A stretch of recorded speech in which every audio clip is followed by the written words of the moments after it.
नमस्कार. आजच्या व्हिडिओमध्ये आज आपण 1 कप साबुदाणा आणि 2 बटाट्यांपासून मस्त असा उपवासाचा चटपटीत पदार्थ बनवणार आहोत. सारखं 30 साबुदाणा खिचडी, वरईचा भात, थालीपीठ, इडली, ढोकळा खाऊन कंटाळा आलेला असेल तर हा मस्त असा चटपटीत पदार्थ एकदा नक्की ट्राय करा. त्यासाठी एका पॅनमध्ये 1 कप भरून इतका साबुदाणा भाजण्यासाठी घातलेला आहे. गॅस अगदी हाय टू मीडियम ठेवायचा आहे आणि हा साबुदाणा एकसारखा हलवत अगदी छान असा फुलेपर्यंत भाजून घ्यायचा आहे. साबुदाणा छान असा भाजून झालेला आहे. बाजूला काढून घेऊयात एका ताटामध्ये. आता त्याच पॅन मध्ये आपल्याला पाव कप भरून इतकी वरई भाजण्यासाठी घालायची आहे. वरईलाच काही भागांमध्ये भगर असंही म्हटलं जातं. आता ही वरई आपल्याला अगदी मीडियम गॅसवरती कंटिन्युअस हलवत छान अशी फुलेपर्यंत भाजून घ्यायची आहे. वरई भाजण्यासाठी जास्त वेळ लागत नाही. वरई छान अशी भाजलेली आहे, ती देखील आपण ताटामधून बाजूला काढून घेऊयात.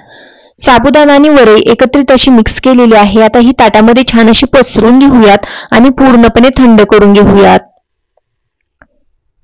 या ठिकाणी थोड्या वेळासाठी साबुदाणा आणि वरई थंड करण्यासाठी ठेवलेली होती. त्यानंतर छान अशी थंड झालेली आहे. आता एका मिक्सरच्या भांड्यामध्ये काढून घेऊयात.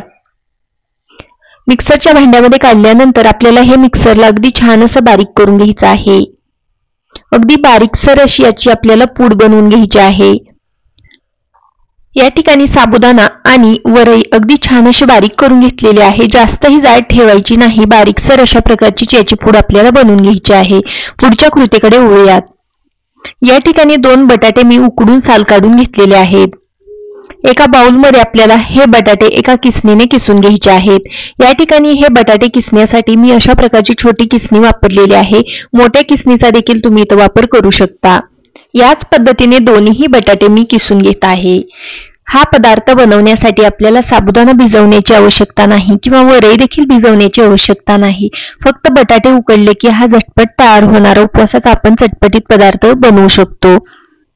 दोन्ही बटाटे आपण किसून घेतल्यानंतर यामध्ये आपल्याला काही इन्ग्रेडियंट्स ऍड करायचे आहेत. तर 1 चमचा आपल्याला यामध्ये जिरे घालायचं आहे. जर का तुम्हाला उपवासाला जिरे चालत नसेल तर नाही घातलं तरी देखील चालू शकतं. अर्धा चमचा चिली फ्लेक्स घालूया. आवडीनुसार हिरवी मिरची पेस्ट घालायची आहे. चवीकरता मीठ घालूयात. त्यानंतर यामध्ये आपल्याला बारीक करून घेतलेलं वरईचं आणि साबुदाण्याचं पीठ घालायचं आहे आणि बारीक चिरलेली कोथिंबीर घालायची आहे. या ठिकाणी वरई आणि साबुदाण्याचं पीठ एकसाथ न घालता थोडं करत आपल्याला बॅचेस मध्ये घालायचं आहे.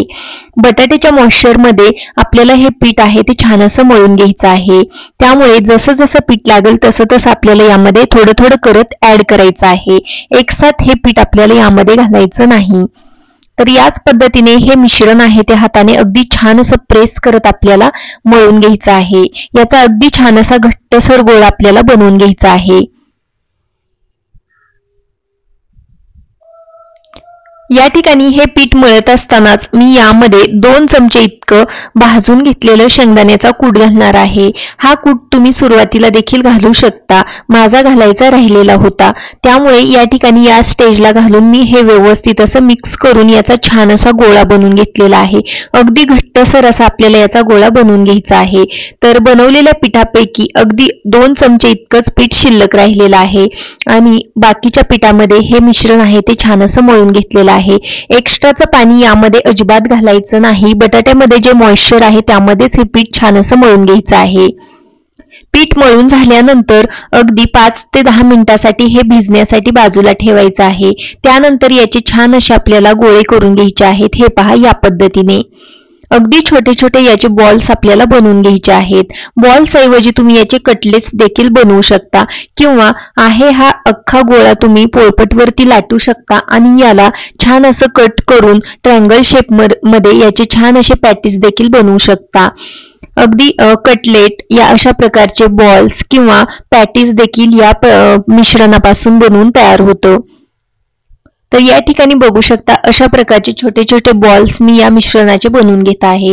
तर उरलेला सर्व बॉल्स किंवा गोळे आहेत ते याच पद्धतीने मी बनवून घेत आहे. हे पहा, या पद्धतीने इथं बघू शकता सर्व बॉल्स आहेत ते मी अगदी छान असे बनवून घेतलेले आहेत. पुढच्या कृतीकडे वळूयात. आता आपल्याला हा पदार्थ आहे तो तळायचा आहे. तर त्यासाठी कढईमध्ये तेल गरम करायचं आहे. तेल सुरुवातीला जास्तही कडकडीत गरम करायचं नाही. एकदा का तेल गरम झालं की आपल्याला गॅस आहे तो अगदी मीडियम टू लो ठेवायचा आहे आणि मीडियम टू लो गॅसवरतीच आपल्याला हा पदार्थ आहे तो छान असा तळून घ्यायचा आहे.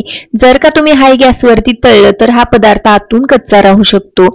त्यामुळे अगदी मीडियम टू लो गॅसवरती अगदी एकसारखं हलवत आपल्याला हा पदार्थ अगदी छान असा तांबूस रंगावरती तळून घ्यायचा आहे. कढईमध्ये मी तेल थोडंसं जास्त ठेवलेलं आहे जेणेकरून हे बॉल्स यामध्ये पूर्णपणे डीप होतील आणि छान असे फ्राय होतील.